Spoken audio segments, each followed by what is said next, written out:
Shalom, shalom à tous. Nous sommes le 9 août 2026, Vav du mois de Av. Ça fait un bon moment que je n'ai pas enregistré de vidéo. Je ne vous ai pas oublié. Et, et voilà. Le Shabbat dernier, donc hier, nous avons lu comme paracha la parachat Re'eh.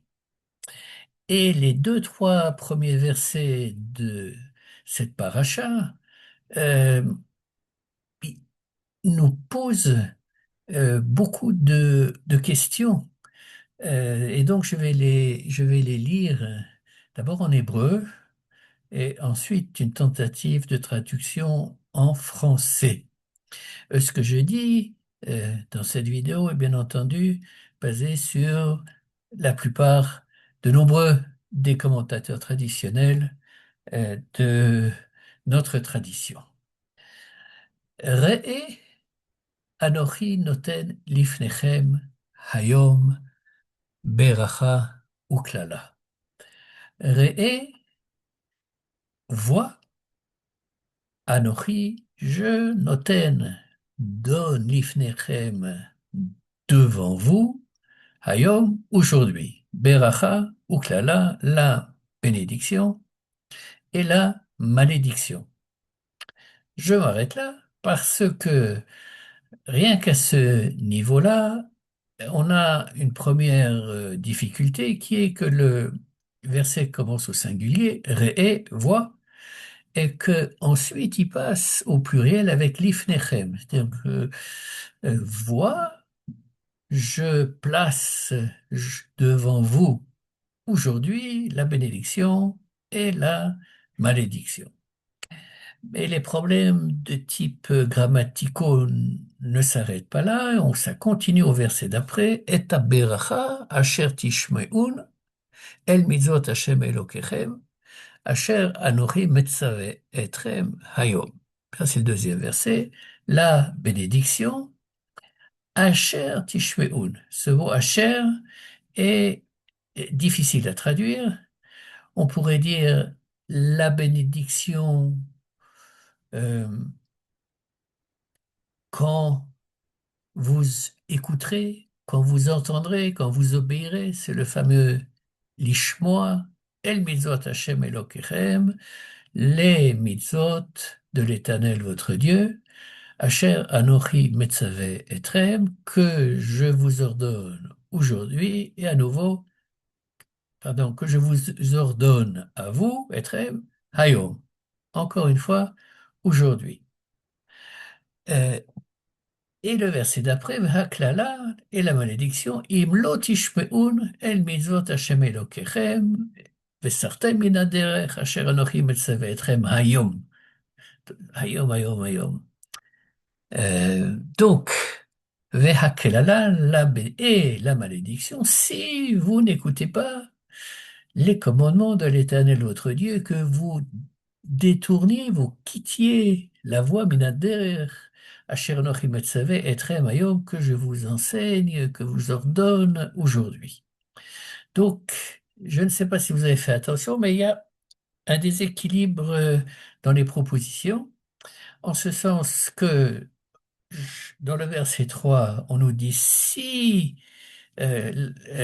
tu t'éloignes, tu ne respectes pas les commandements, eh bien, la malédiction viendra. Oui, Vaklala im lo tishmeu. Mais au niveau de la beracha, on aurait pu penser que on ait la même formule. On a ça dans le deuxième paragraphe du schéma, Vayim shamoa tishmeu. Oui, si tu obéis à mes commandements, si vous obéissez à mes commandements, alors il y a tous les bénédictions agricoles. Mais là, il n'y a pas ce mot si, il y a le mot asher.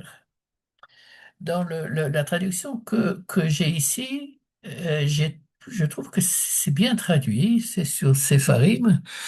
Euh, la bénédiction quand vous obéirez au commandement de l'Éternel votre Dieu. C'est-à-dire que le, en, en quoi constitue la bénédiction que vous allez recevoir, eh bien, c'est dans le suivi des commandements que je vous donne. N'est-ce pas? C'est comme une suite logique. C'est comme si, en fait, euh, il y a un dicton qui dit Schar mitzvah mitzvah, que la récompense de la mitzvah, c'est la mitzvah elle-même. Donc, le simple fait d'observer les commandements en soi constitue une bénédiction.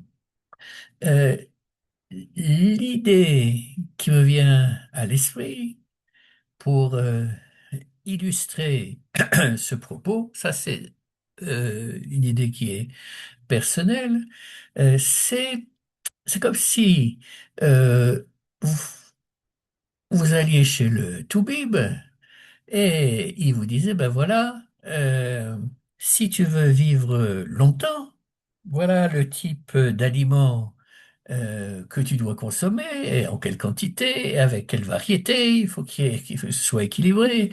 Et par ailleurs, il faut une activité sportive, minimum, etc., etc., etc. Oui, donc c'est une sorte de guide de choses à faire et à ne pas faire. Oui, parce que si on ne suit pas le régime, eh bien, on risque, ou le régime ou les conseils donnés par le Toubib en question, eh bien, il y aura des conséquences qui seront négatives pour notre corps. C'est pas la peine de développer davantage. Donc, le simple fait de suivre euh, cette voie qui nous est donnée, elle est pour notre bien. Et c'est un bien qui se situe à différents niveaux. C'est bien entendu un bien physique, c'est un bien psychologique, je pense, c'est un bien spirituel. Oui, je pense que c'est ça l'idée de Asher. Donc ça, c'est à propos, c'est comme ça, si j'ai bien compris, que le Rambam euh, comprend ce mot, cette particule. Deuxième chose, brièvement, c'est cette opposition entre le singulier et le pluriel. Euh, une manière de le comprendre, c'est que, ma foi, la Torah est donnée à Am Israël, mais Am Israël est constitué de beaucoup de particuliers, et donc chacun d'entre nous, nous sommes concernés par ces mitzvot, et donc euh, chacun de nous est libre de respecter des mitzvot ou de ne pas les respecter. Chacun fait souvent sa cuisine, sa sauce, peu importe. Euh, et il y a une dimension personnelle et une dimension qui est collective. Et cette dimension collective, d'après nos Chachamim qui commentent ces versets, parle de Kol Israël Arevim Zelazé. C'est-à-dire qu'il y a une responsabilité collective au sein du peuple juif. Et je pense que tout le monde on est conscient, surtout dans un monde où les réseaux sociaux, où les médias ont tellement d'importance, l'action positive ou négative d'un juif, où qu'il soit, peut avoir des répercussions très bonnes ou malheureusement très mauvaises. Oui, bien. Et le dernier point que je voudrais adresser, c'est ce ré, c'est-à-dire voix. Ce, le judaïsme est de manière, je dirais, naturelle associé à l'ouïe et non pas à la vue, n'est-ce pas? Shema Israël et le Maman du Har Sinaï, lors de la révélation, il nous est répété qu'on n'a rien vu, on a juste entendu, n'est-ce pas?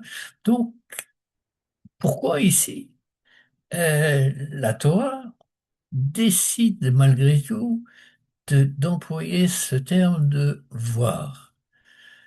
Eh bien,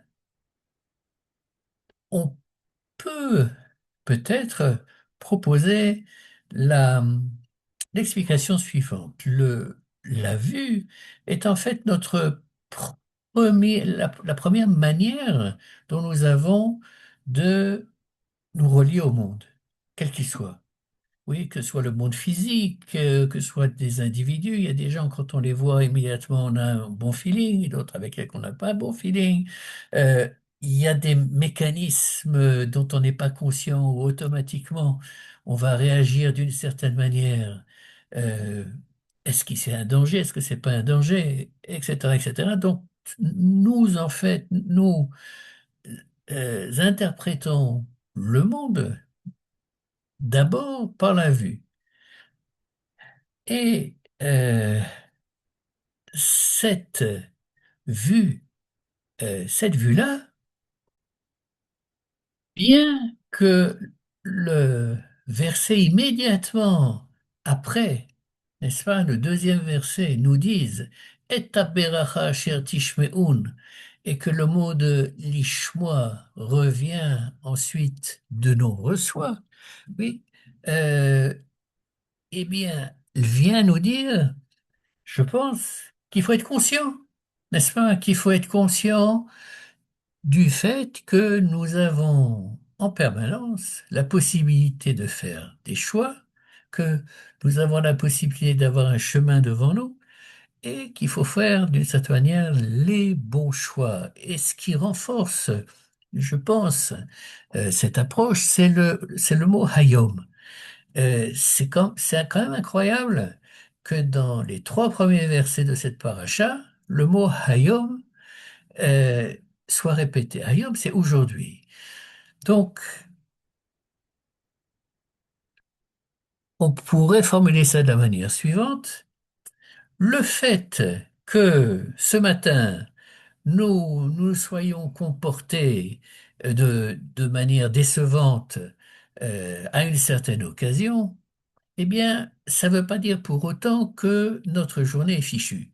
Oui, à chaque moment, on a la possibilité de réparer, de s'améliorer, etc., etc.